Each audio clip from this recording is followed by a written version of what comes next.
Hello everyone and welcome to my channel. This is the 72nd part of What If Deku Was a Magical Girl Mascot, Quirk, Magical Girl Mascot. The author of this great fanfic is Emma. I believe links to them and original story in the description.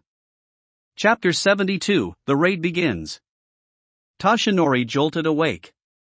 She had the strangest dream that night. It was about the origins of One for All, memories that the first held about his brother. He also saw Nana in the dream. She and who in the dream saw was the first holder told him that things were going to change. She took several breaths and looked at the clock. Maybe I should go back to bed, she muttered to herself. After all, the raid was the next day. And she wouldn't be surprised from what she heard about Chisaki's quirk so far that she would be needed. But still she couldn't help but to think of the dream she had, and had a feeling it was far more important than it seemed. Hours later, outside of an old mansion, the heroes needed for the raid had gathered along with the police. With many of them surprised as how many cops there were. As they were talking about this, Izuku noticed something. "Wait, Gran Torino isn't here," said Izuku, looking around. "Yeah, he couldn't make it. Something came up," said Sir Night-Eye. "Oh, should I tell All Might?" asked Izuku. "Yes, that should be a good idea," said Sir Night-Eye. Izuku turned on telepathy with All Might. "Hey, I wanted to let you know that Gran Torino didn't make it," thought Izuku. "Oh, thank God," responded Toshinori. "Wait, did you hear that?" Izuku's sweat dropped at that. Sir Night-Eye saw Izuku's expressed and could tell what was going on. Kirishima noticed Izuku's face. Turns out All Might is terrified of Old Man, something about him behind his teacher, said Katsuki. "Oh, that makes sense," said Kirishima. Aizawa approached the four that were under him.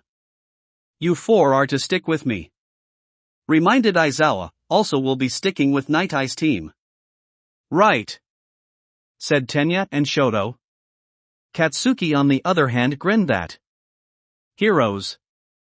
They're probably going to put up a fight, you know.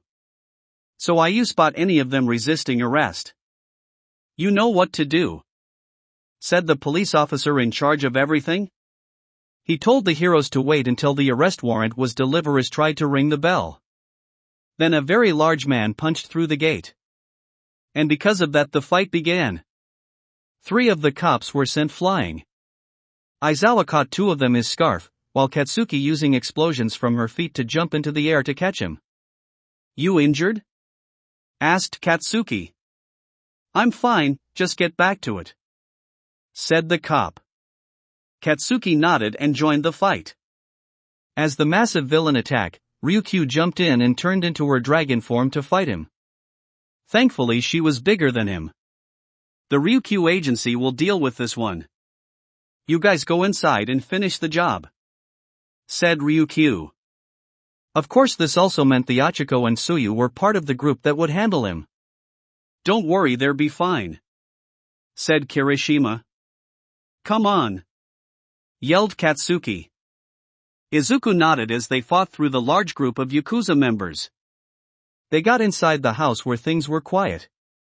Thankfully once they got into the mansion they were able to get through very quickly as it was oddly empty. Though many of the heroes talked about the loyalty the lower members of the Yakuza had towards the boss. They approached an area. "During my investigation I found a known member and was able to use my quirk on him," said Sir Night-Eye. The moved a vase and began to fiddle with the panels. The wall opened up. Of course more Yakuza appeared. Thankfully Bubble Girl and Centipeter were able to take care of them easily. They headed down the stair. "It's just like a secret ninja base," said Toru. "Now's not the time," said Aizawa. They counted their way through the hallway, but that was when they found a wall. "I'll go check through," said Toga.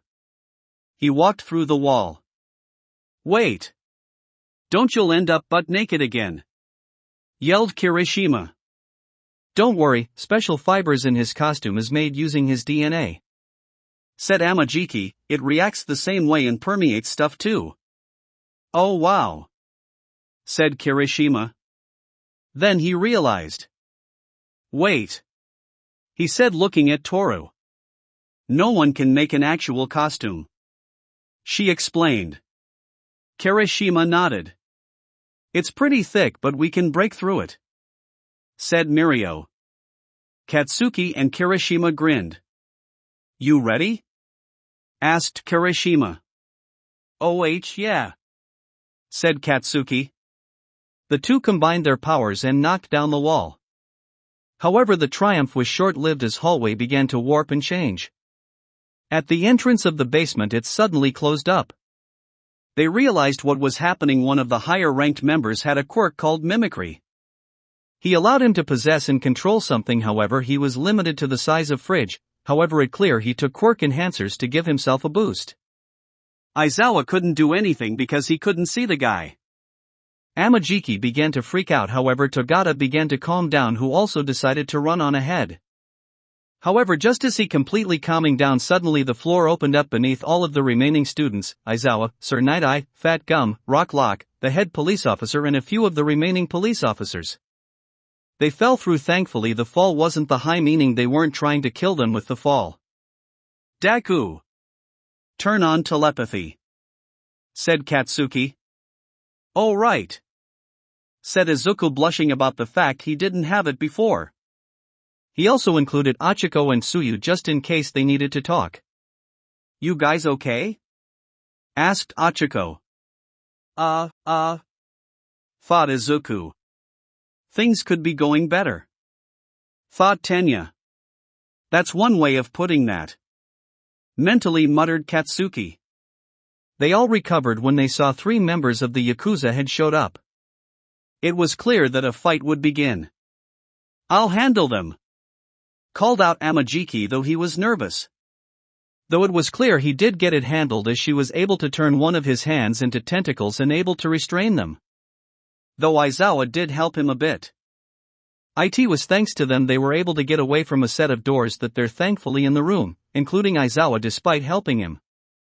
Fat. What's the deal? We're just leaving him here? Asked Kirishima. He's a fucking member of the Big 3. He can handle it, said Katsuki.